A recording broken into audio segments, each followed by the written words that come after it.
Hello naughty steppers, you're here to get a new review from yours truly, and I'm gonna give it to ya. Apologies for the amount of time between this review and the last one. I was given a brief but intense job for a few days that has stretched over into this week. So I haven't had a lot of time to work on the channel, as you can probably tell by this very scraggly beard that I'm sporting at the moment. I'm not even sure that you could call it a beard, to be honest. But I found this little pocket of space and time to do this one for you guys. And so, without further ado, today I'm going to be talking to you about the new Rell The Soundbender EP released on Insomniac Records, Diablo. Now, Rell The Soundbender is an artist who has been around for a while, but who I feel is barely known within the wider context of the electronic music sphere. Which for me is a little bit disappointing because he is someone who has released a succession of huge songs over the last few years. From his collaborations with Twine and Keizo in 2014, to his hit Inferno with Bro Safari in 2015, and then his blockbuster track Tiralo from 2016, which still stands as my favourite solo produced song of his to date. A usually slow paced but wild and wacky scintillating style that fits bombastic vocal samples over pointed, screechy instrumentals, creating an overall sound full of flashiness and bravado but managed in the perfect manner, with a real attention to the harmony between the various sounds. Jarring on the surface for some, but for others it's completely idiosyncratic, radiant and gripping. One of the artists really pushing the mumblecore genre into the limelight. Think Bro Safari or etc, but a little harsher, more threatening. Actually, a better example may be Dylan Francis when he was just churning out those Mumba tracks across 2011 and 2012. Or when his music has been of a faster pace, just think of that whack style jungle terror music but with a little bit more naughtiness to it. And the way I like to think of it is, you know the natives from that King Kong film with Naomi Watts and Jack Black?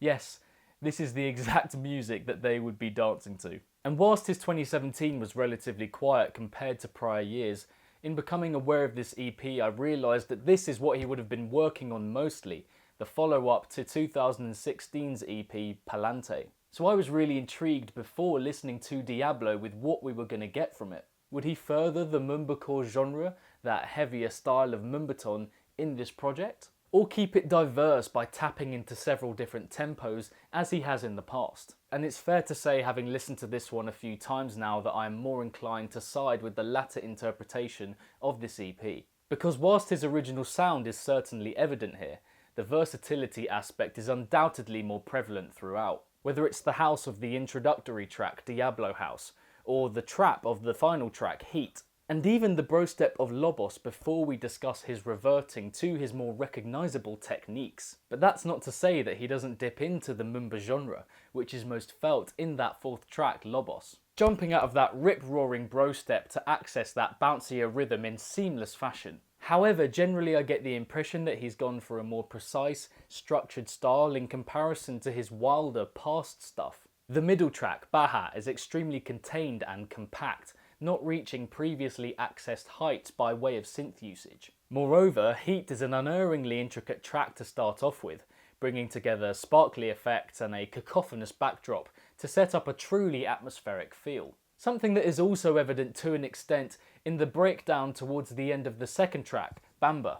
But his crazy style is also undeniably present, as the following drops of that track, more playful and spontaneous, would suggest. And for the most part, Bamba strikes those familiar with Rell The Soundbender's music as that tribal, electric and brash method of production that we came to love him for. However, the attention to more definitively executed formats does seem more present from beginning to end. His expert vocal chopping remains, as does his inclusion of high-pitched scything sounds, adding that evilness to his overall sound. But there is more weight lent to cleaner, more carefully arranged frameworks that seem a distant cry from his zany, outlandish and even surreal approaches in the past. So overall, I'd say this is a really solid EP, readdressing the methods that he has become known for, whilst adding different techniques to his growing repertoire. There are those points where I feel he ventures a little too far from the styles that made him so appealing in the first place. But simultaneously, I think there are enough moments of real colour and energy that instantly remind me of why I came to love his stuff originally. Honestly, I cannot stress enough how much of a priority it should be for you guys to check out his music if you haven't already. Back when I started getting into electronic music, Rell The Soundbender creeped in at just the right time where I started to think that a lot of what I was listening to sounded very similar. But for real, like, this guy's music changed my understanding of the moods and emotions that electronic music could provide. Combining sounds that I just didn't think it was possible to, and manipulating space in a way that I just hadn't witnessed prior to that. And I'm so happy that he is still adhering to this sound.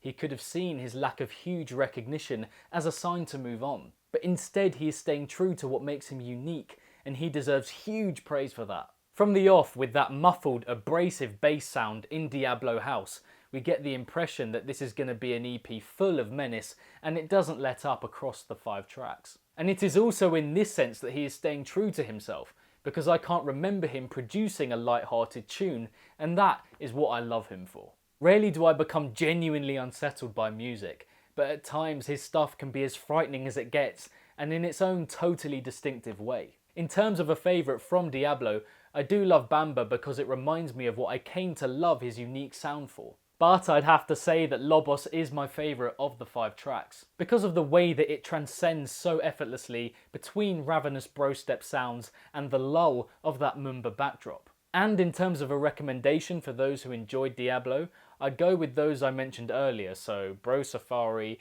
etc, etc, early Dylan Francis, and even Aerochord in some respects. And so that is that for another EP review. Thank you for tuning in, as always, to the Nawtystep channel. Like this video, share it about, subscribe to the channel, and leave a comment with your thoughts on Diablo. What did you guys make of it? And don't forget, kids, like and follow Nawtystep across all social media. Everything linked, including the recommendations, in the description box down below. If it's naughty, then you know, so keep it naughty and stay safe. And I shall see you all in the next one. Peace out.